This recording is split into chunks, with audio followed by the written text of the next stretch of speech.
Hi everyone, welcome back to my channel, and if you're new here, welcome to my channel. My name's Marina. I'm a certified lash tech based in Toronto, Canada, and I like making lashing videos.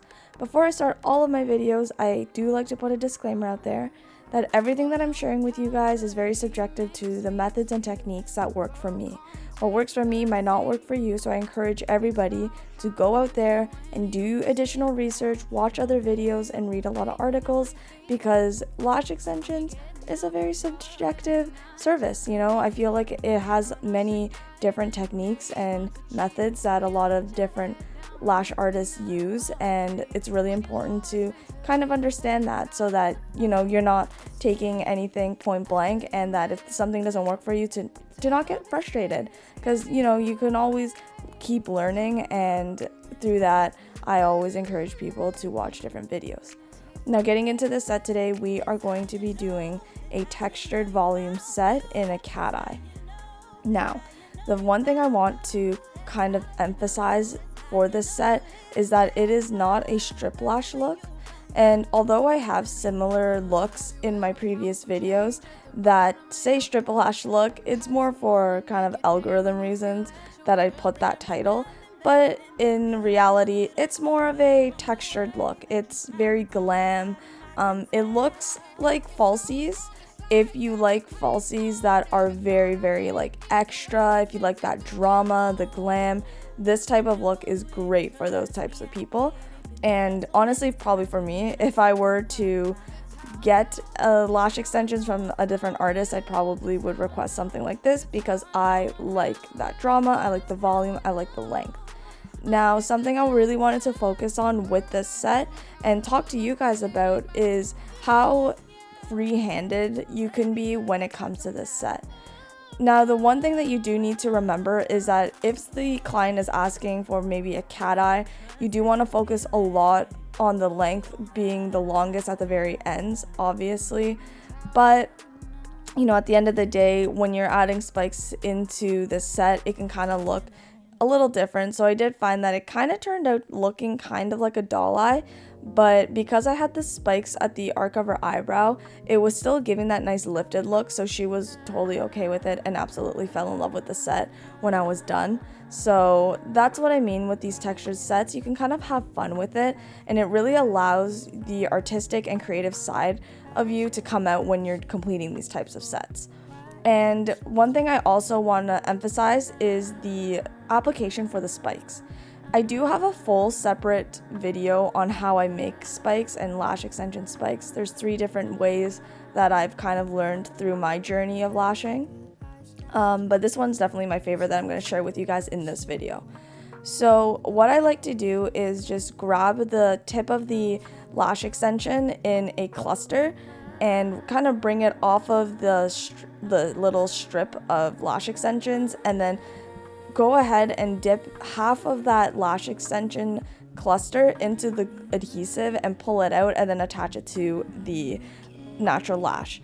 Now, this is my favorite method because I get that wrapping kind of adhesion when adding it to the natural lash, which means that the retention is going to be 10 times higher than if I were to put glue first and then adding the rest of the glue to adhere to the natural lash. What happens then is that you're kind of adding it like a classic lash, and there's nothing wrong with doing that, especially if you're a beginner. Doing that method will just kind of help you understand where to put the spikes. But in terms of people who want, or let's say people who are focusing on high retention, I would encourage you guys to do this method that I'm doing, where you dip it in and you only dip it in once, and then you go ahead and attach it to that lash. Because when I tell you that the retention is crazy when I do it this way, it is crazy. And because it's a spike, it's a lot easier to apply than if it were a fan. However, with my fans, I still try and do the wraparound method as well, and that was in my previous video. Anytime that you dip the fan or the lashes into the glue once and then put it on the natural lash, you are going to get the ultimate retention that you are looking for. And that's just because you're basically hugging that natural lash and it's not going to budge, especially if you're using a really good glue. So as you can see here, I'm applying a spike, and I like to actually apply my spikes from underneath.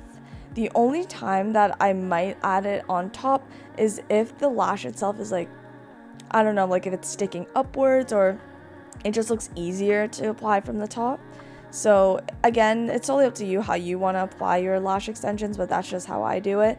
Also, I do know that there's a layering method when it comes to spikes that a lot of lash artists use, where they'll attach the spikes to the top layer of the lashes, especially someone like this client here. She has so many lashes, so she has 3 layers of lashes.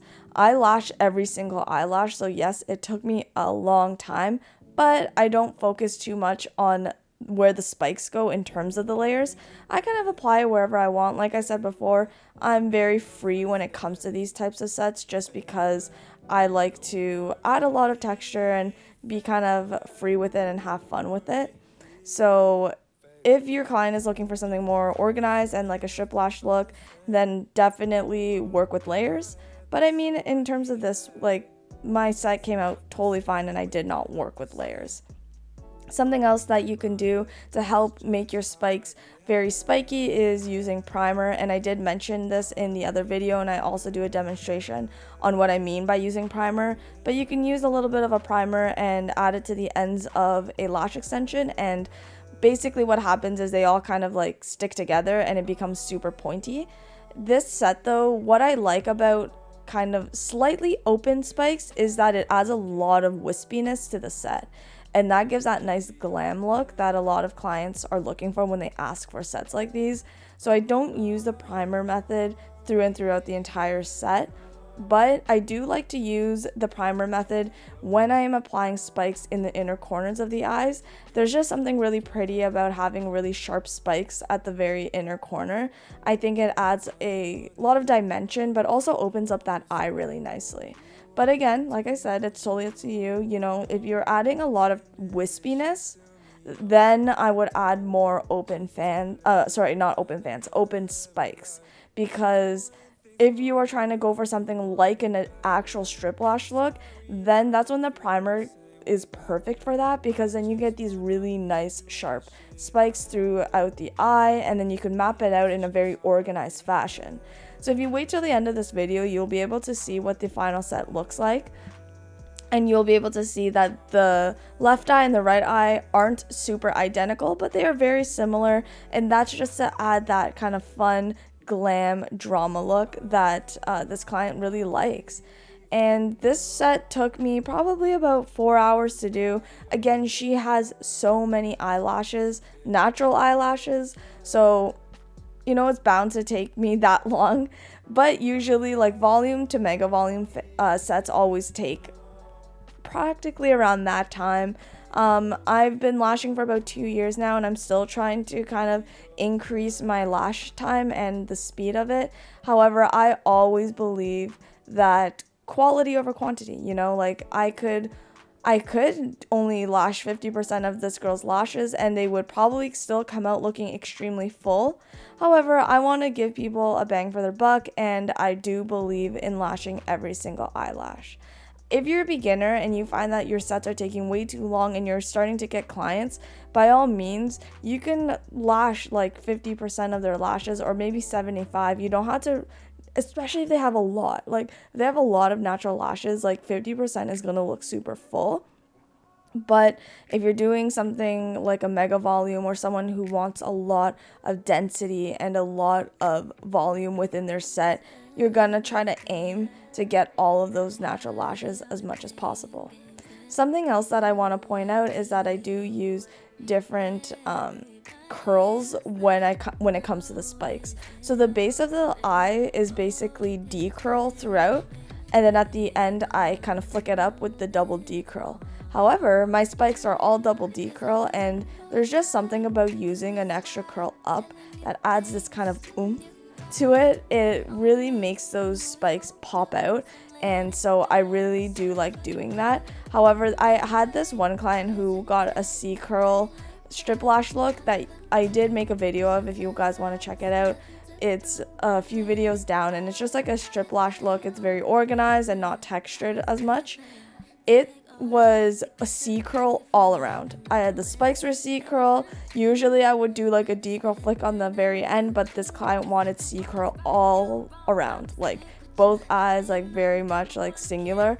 And you know, it actually didn't look too bad. So I was very shocked with how the set came out, but it looked totally fine. So it gave a more elegant look, that's for sure.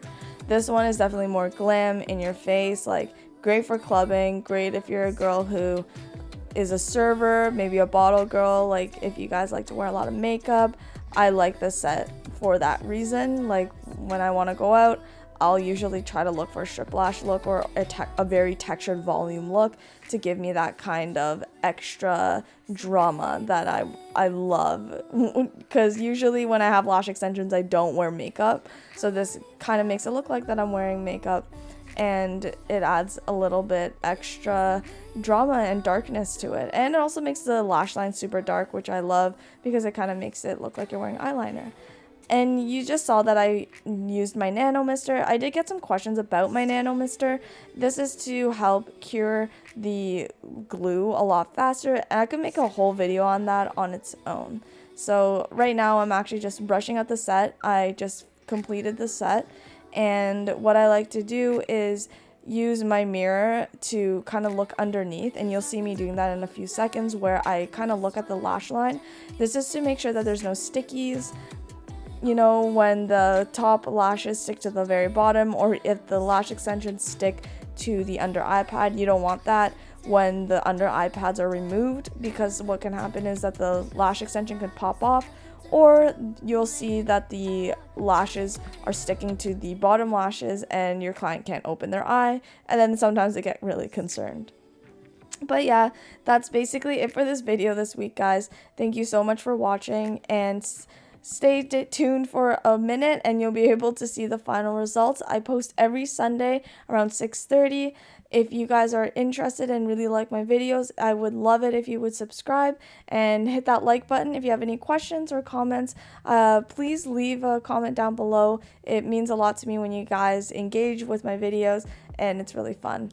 Anyway, guys, thank you so much for watching, and I'll see you next week. Bye.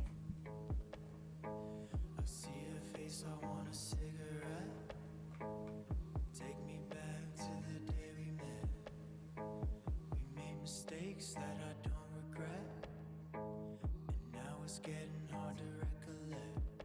You took my heart, you tore it all to pieces.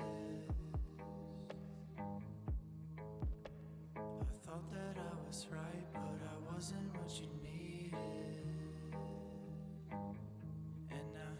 And I hate it that I love you, and you hate me, 'cause I love you. And I hate it that I love you, and you hate me, 'cause I love you. And